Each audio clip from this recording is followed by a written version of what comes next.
It's the starting five. I'm Yaron Weitzman. This week we are here to talk about the greatness of Ja Morant. He has become an incredible watch this season. Here are 5 reasons why Ja Morant should be your favorite NBA player.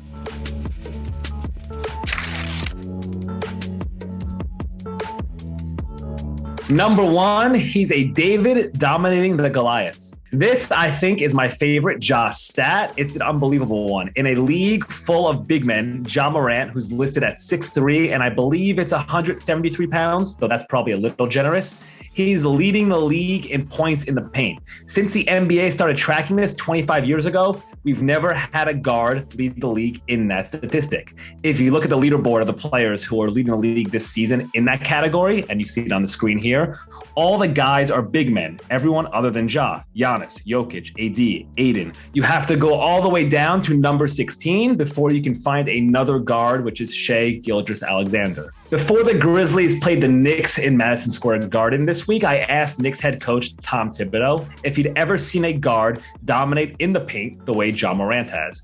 This was Thibodeau's answer. His speed and change direction, stop on a dime, go a different way, Euro step. I mean, there's a lot to deal with, and then the explosiveness at the rim. The ability to dominate in the paint is just part of what makes Ja so special, but like Thibodeau said, I think it's indicative of the entire package. Number 2, his teammates love him.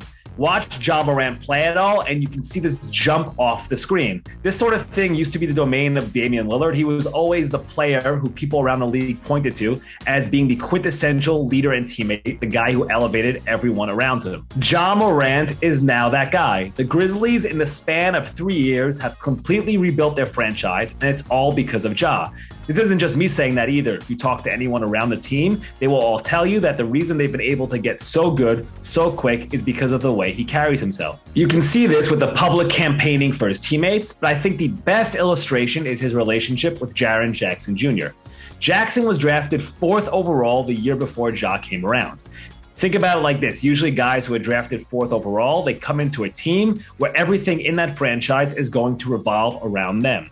Jackson probably figured that would be the case. Then Morant comes around and suddenly everything changes. And yet there's been no issues there. Morant and Jackson have gotten along incredibly. Just listen to Jackson talk about Ja the other night at MSG when Ja was asked what it's like to be cheered for on the road. Ja responded with a typical, I couldn't do it without my teammates type of answer.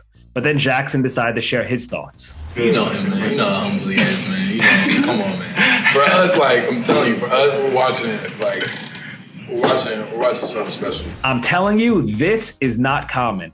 If you need an example, just go check out how things are going in Philadelphia. Number 3, vibes. This, I think, is my favorite part about watching Ja play. You can see just how much fun he's having out there and how it's rubbing off on his teammates.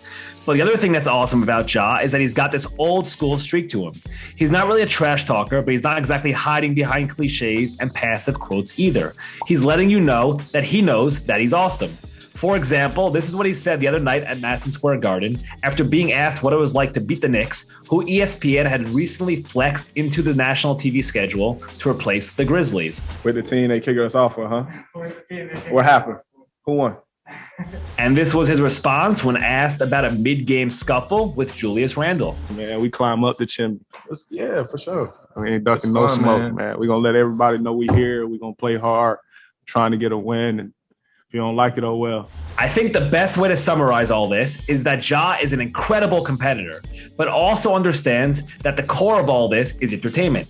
Not many guys can figure this out, and certainly they can't do it this early. That Ja has is a testament to just how special he is. Number 4, he's the MEP, the most entertaining player. Nobody tries more crazy stuff than Ja, and the incredible part is he usually pulls it off. Remember that ridiculous chase down block he had on Avery Bradley a few weeks ago? Or his decision the other night at MSG to try dunking the ball over the 7-1 Mitchell Robinson. By the way, this was his post-game explanation for that insane dunk attempt. Honestly, man, I don't know. Ja saying he blocked a couple of my floaters, so I figured I would just try to dunk it on his head might actually be my favorite quote of the NBA season. Number 5, the Grizzlies are contenders. This is what matters most and what is most telling, that all these traits that Ja has have helped transform the Grizzlies into a juggernaut. They have the third best record in the entire NBA. They're a top 10 offense, a top 10 defense, and one of the league's best point differentials.